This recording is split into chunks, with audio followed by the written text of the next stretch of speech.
بس أنا باقي ما أختي عيت ما تعين ما يا القلب أصبر لها ما أقول بس يلا الحين بوريكم. الحين يلا يلا واي أنا الحين بوريكم زي الناس. هذا هو النتفة، بس والله صدق والخبز حقيقي. ترى الجبنة لا تفكرون إنها حقيقي، والله إنها حلوة وحتى عليها بودرة. يلا الحين بوريكم والله أنا بقيم كيف هو حلو ولا لا. يلا بسم الله. لو إنهم بس ما يخلون الجبن في بودرة والله إنه ليه أبدا.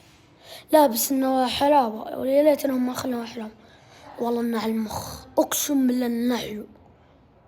أنصحكم تجربونه، أنصحكم.